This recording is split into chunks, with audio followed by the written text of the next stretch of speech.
wish his advice was getting more purchase, more power inside the administration. There's really no excuse why Wyoming's testing us. We knew in December that this disease would come here. We had time to get ramped up. And just this week, the administration told us there would be 1 million tests by tomorrow. Now, Dr. Fauci says that number will be 75,000. Maybe next week there'll be 1 million tests. And Dr. Fauci also told us that we're going to need actually millions of tests. So we're far behind where we should be. We're far behind where Korea is. We're far behind where Singapore is, other countries are. And I think that's a hard question. I have a couple more questions about that. But Dr. Spencer, let me ask you. You were the first person in New York to actually contract the Ebola virus. How are you doing? Feel great. You totally Better, yeah. 100%. That's good to hear. When you look at the response back then, 2014, how do you compare it to what's happening now? Yeah, I think that's a great question. You know, in 2014, after I survived Ebola, I went back to Guinea to work as an epidemiologist to understand more about the disease. And I ended up writing a piece really expressing my concern about how the political response had really taken priority over the public health response. And I think it's incredibly important and salient right now. People need clear, concise, evidence-based messaging. They need to understand when testing is happening, who can get tested, what is their risk. And right now, I think people have this disconnect between what they're hearing from public health authorities and what they're hearing by a tweet. I think it's causing a lot of confusion, a lot of fear, a lot of hysteria, which is reminiscent of what we saw in 2014 and 2015. Is there something you'd recommend that be done differently? Yeah, well, I think my big message is proactive preparedness should take precedence over this reactive catch-up every single time. As Ron pointed out, we knew months ago that there was a problem that was likely going to come here and spread. Over the past couple of years, we've really torn apart the architecture of our pandemic response here in the U.S. We've proposed lower funding to the CDC. We've ended great pandemic preparedness programs like PREDICT, which is helping us to find zoonotic diseases in places where these viruses are more likely to come and to spread from. And I think that we just haven't taken the right time. We haven't taken the right preparation.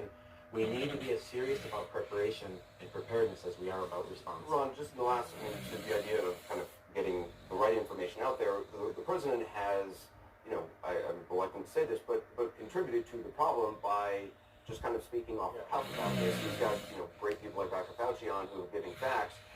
He has sort of indicated at one point just in the last couple of days that, like a miracle, this could just dissipate and disappear. He said, you know, that they have 15 cases and that they're all getting better, and then that might be the end of it. That was a couple of days ago. Obviously, that didn't turn out to be the case. He's even said, you know, he said last night on Fox that, you know, there's people who are going to work and they get better and they're able to continue working. Obviously, you don't want to encourage anyone to go to work because even if they're feeling okay, they might infect other people. What kind of damage do this do? You know, Anderson, it's doing the worst kind of damage. When we talked a minute ago about the crisis of confidence we're having, the failure of the response, there's also a crisis of confidence. People can't believe what they're hearing from the president, and that's really corrosive in a time of something like this. And look, I actually think, ironically, it's not helping the president's own goal. Even if you believe the president's goal here is to try to calm people down, boost the markets, keep the economy going, all this misinformation actually just making people more anxious, more uncertain, more unsteady. And so I think the best thing the president could do is communicate less. Let people like Dr. Fauci and Dr. Schuchat and people at CDC do the communicating. They're the experts. When the president tries to tell people it's just all going to be fine, it's a miracle, it'll go away, I think that just makes people more nervous, not more reassured. Why wouldn't those patients in that nursing home in Washington be tested already? Do you know?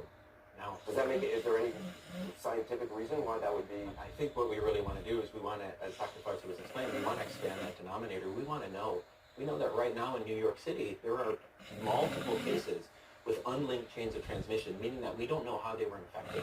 And from that, we know that's already happened. Yeah, and so we know that there's transmission occurring in the community, and that's concerning from a disease detective standpoint, because if we can't link everything back to one source or a couple different sources, we know that it's happening in different places, and that just increases the risk. Some of the modeling has shown, as you know, Anderson, that maybe within that community there could be up to 1,500 even, based on looking at the genome of this virus, which has been circulating for about 6 weeks. So let me ask one follow-up question to what Anderson was asking me. You know, I've looked at the modeling in this country, just the overall